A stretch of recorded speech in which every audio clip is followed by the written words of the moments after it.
As we begin this period of Advent, we enter into a season of waiting and preparation. The wreath that we have is a symbol of waiting. It goes back to the old Germanic days of Northern Europe when farmers, unable to do any more work because the snow and the frost had come, would take a wheel off their wagon. They'd bring it inside, and as a sign of resignation that winter was here, they could do no more, but also as a sign of hope, as they would wrap that wheel with green boughs, a sign of everlasting spring. Hope that spring would return. A symbol of resignation to the present, but also hope for the future. And that's a season and attitude that I think we have somewhat lost in our culture today, because we're not a culture that waits well. We like things now. We want things fast. We have fast food. We call it that. Fast food. I want fast food. If I have to wait 5 minutes for it, it's not fast. I get impatient. And you go down the grocery store aisle and you find rows and rows of dinners that you can pop in the microwave so we don't have to spend more than 10 minutes preparing our meals. Communication has become so instantaneous. People used to be glad to wait for months to receive a letter from home. Now you jot off an email, and if you haven't got a response in 20 minutes, you're drumming your fingers on the desk and saying, where are they? What are they doing? Why aren't they responding?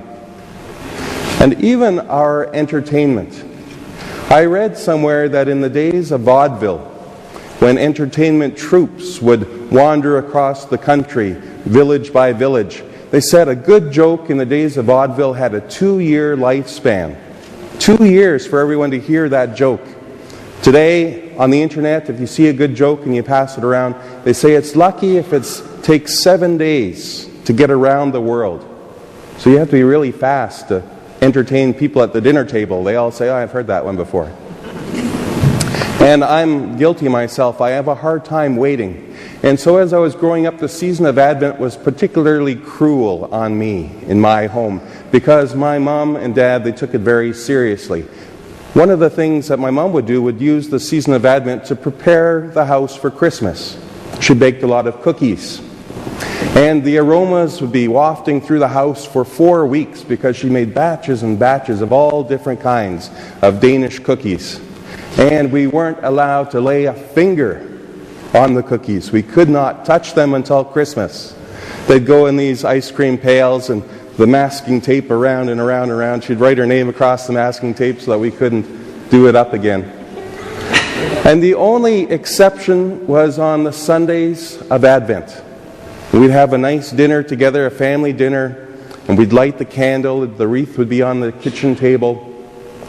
And at dessert, my mom would take out one of those sealed containers and we'd each get one cookie, just to keep our appetites whetted for Christmas. And one of my favorite traditions of that time was, of course, the Advent calendar. You know, the ones, little paper calendar with the 24 doors, and one day at a time you open a little door and there's a picture of a pine cone or a Christmas tree or an angel or something like that. So we'd have one for the house, one for everyone, and then I'd have mine in my room.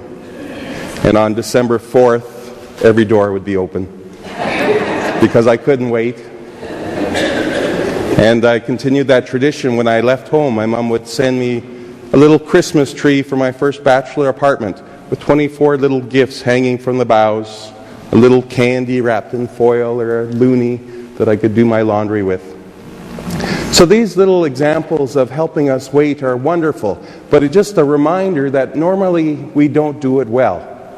And it's a shame, because waiting is such a natural thing for human beings. We've lost that sense of our human nature by expecting everything so fast.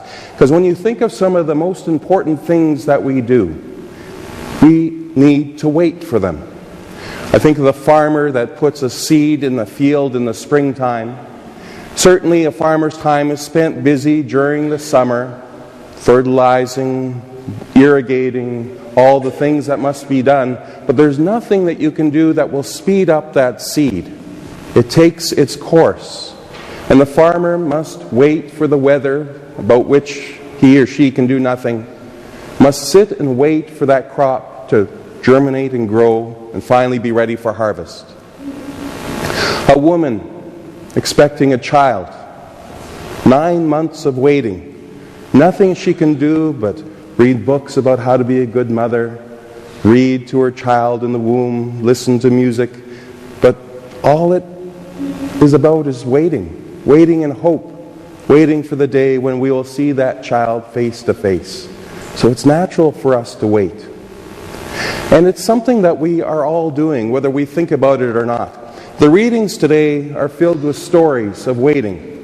In the first reading from Jeremiah is speaking to a people who are far from home, and they're longing for the day when they will be able to return.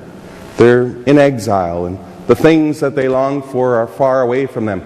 And Jeremiah is keeping their hopes up by talking about God's promise. He says, one day there will be a new branch on the tree of Jesse, and we will all be a part of that new life. It is coming, but it's not yet here. So you need to wait with hope, and wait with perseverance, and wait in faithfulness, so that that promise can come true.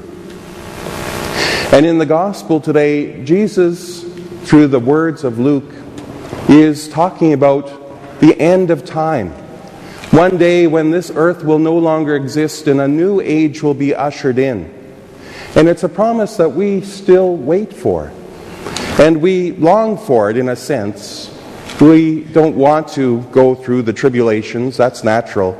But what Jesus promises will come at the end of that, I think, is really embedded in each one of our hearts. That we are waiting for the day when we will see our Creator again face to face. It's something that our spirit craves and longs for.